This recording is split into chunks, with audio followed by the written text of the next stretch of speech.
Europe 1. Il est 11 heures passées de 2 minutes et vous retrouvez Charles Huillier. Europe 1. 11h, 13h. Charles Huillier et vous. Bonjour à tous. Le bilan est encore malheureusement provisoire à Crans-Montana. 47 morts lors du dernier décompte, 115 blessés parmi lesquels 9 Français. La France et d'autres pays d'Europe vont continuer à apporter leur aide, mais ce drame de la nuit du 31 fera date sans doute à jamais. Alors aujourd'hui, nous allons tenter de comprendre comment cela a-t-il pu arriver. Cette tragédie était-elle évitable?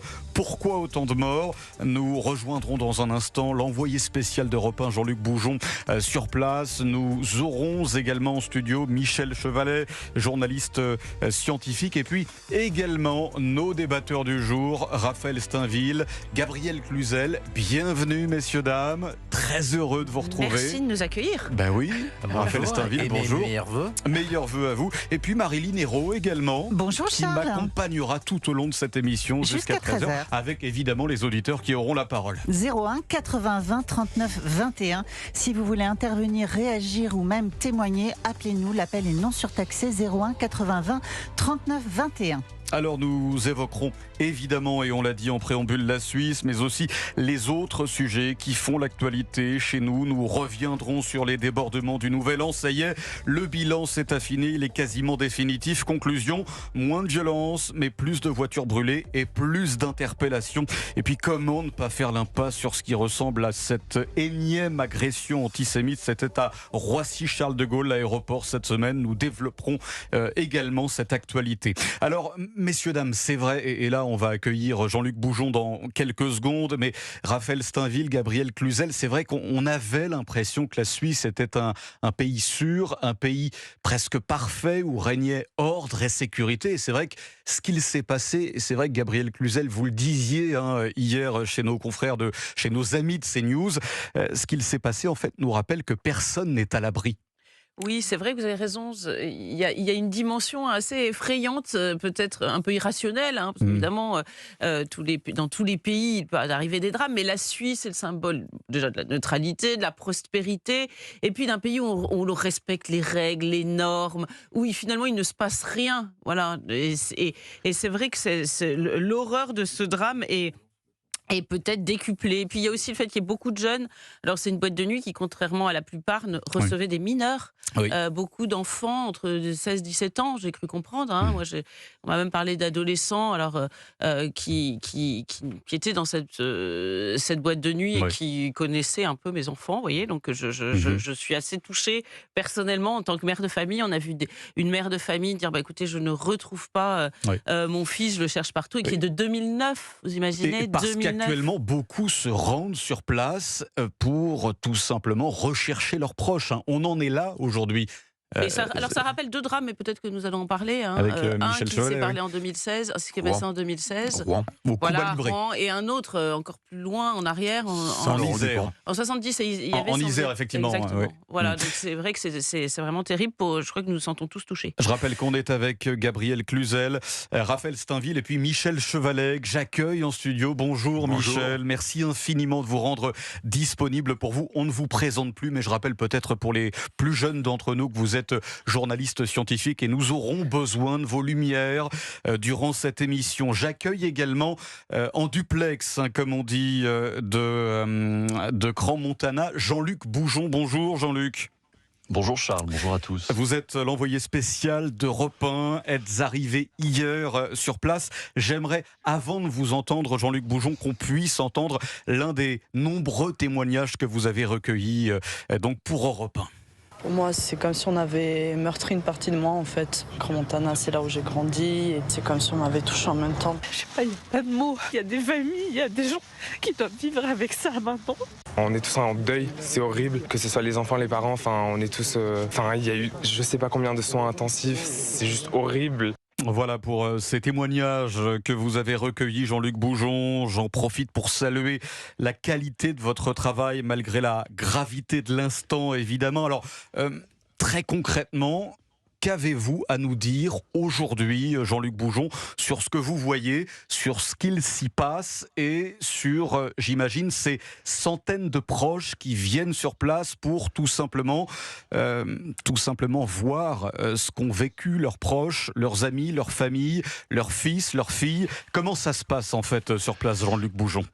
Oui, vous avez raison, parce que on peut depuis ce matin s'approcher davantage de ce bar qui s'appelle la Constellation. Hier, le périmètre était assez important, on voyait des bâches un peu au loin, et là, ce périmètre a été réduit, et donc on se trouve, nous, les journalistes, et puis également les habitants de Crans-Montana, on se trouve à quoi, une vingtaine, une trentaine de mètres, donc on voit l'enseigne, la Constellation, on comprend un petit peu mieux la configuration des lieux, avec une salle en haut vitrée, et puis il y avait ce sous-sol d'où est parti le feu, qui n'est pas évidemment visible, puisqu'il y a des bâches protectrices, mais on comprend un petit peu mieux. Alors effectivement, il y a des proches, pas trop ce matin, c'est vrai, mais il y a beaucoup d'habitants qui viennent se recueillir, qui viennent apporter des bouquets, des bougies, etc. Parce que l'émotion est toujours vive. La vie reprend son cours. On est dans une station de ski, donc on voit des gens passer avec des skis. Mais beaucoup ont décidé justement de ne pas aller skier aujourd'hui, et tellement ils sont bouleversés par ce drame. Et donc ils viennent à proximité pour partager quelque chose, parfois un peu dans le silence, parfois avec des regards, parce que vraiment ce drame a traumatisé tout le monde ici. Et alors vous avez, Jean-Luc Boujon, rencontré quelques rescapés, si j'ose dire.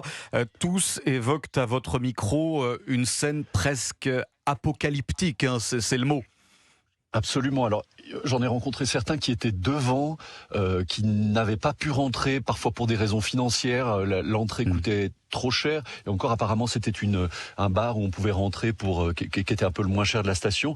Donc ils ont vu en fait les flammes se propager extrêmement vite, d'abord de la fumée, ensuite les flammes, et puis les gens essayaient de sortir, de casser les vitres avec des chaises, puis ensuite sortir avec des blessures incroyables.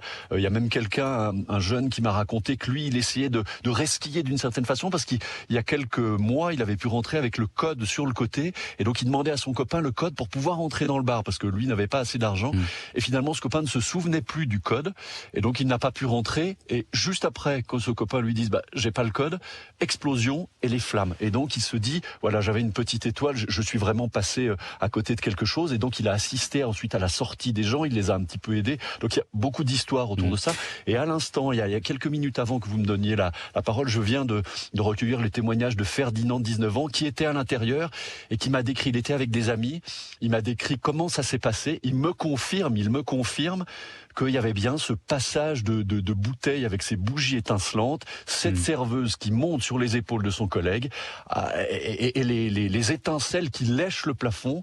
Le plafond, on le voit bien sur les images qu'il m'a montrées, les photos qu'il a pu faire, les vidéos qu'il a pu faire, on voit bien cette mousse isolante qui a pris feu, mais immédiatement, et ensuite un embrasement total. Lui a essayé d'aider, il a vu que c'était compliqué, il a essayé de rassembler ses amis. C'était une scène très très difficile à vivre.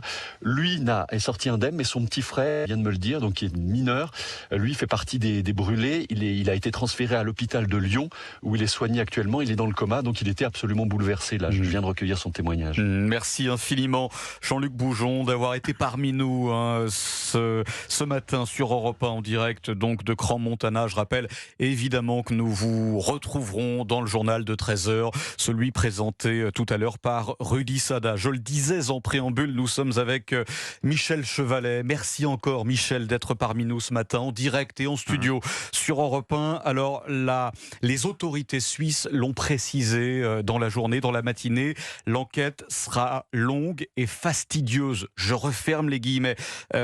Mais quand même si actuellement l'origine du feu n'est pas connue officiellement. Officiellement, il y a fort à parier pour que l'origine du drame vienne de cette fameuse serveuse qui avait des bougies scintillantes, et les bougies scintillantes ont tout simplement embrasé une sorte de plafond en mousse isolante, c'est ça? Logiquement, parce que c'est pas la première fois qu'on utilise ce genre de bougies, elles sont en vente libre aussi. Logiquement, elles ne peuvent pas mettre le feu, logiquement. Logiquement. Or là, on était dans des conditions particulières par le nombre de ces bougies. Ce sont les images que l'on voit. Et les témoignages sont là. On se fie qu'aux témoignages, puisqu'il n'y a pas de rapport scientifique actuellement. Et on dit qu'immédiatement, évidemment, le revêtement en polyuréthane qui est collé au plafond. Alors, un revêtement en polyuréthane. C'est la mousse de polyuréthane, ce sont des plaques de mousse de polyuréthane. Voilà, à base de plastique. Oui, c'est un plastique. Mais c'est un plastique qui a l'inconvénient, d'être... il n'est pas ininflammable. Oui. On sait qu'il peut brûler. Et quand il brûle, il se propage très vite. Il fond.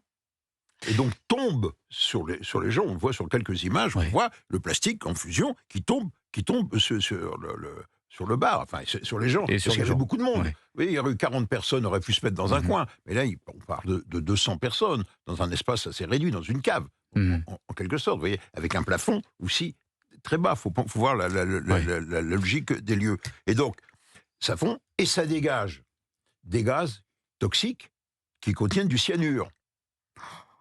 Donc toxique. Tout est dit.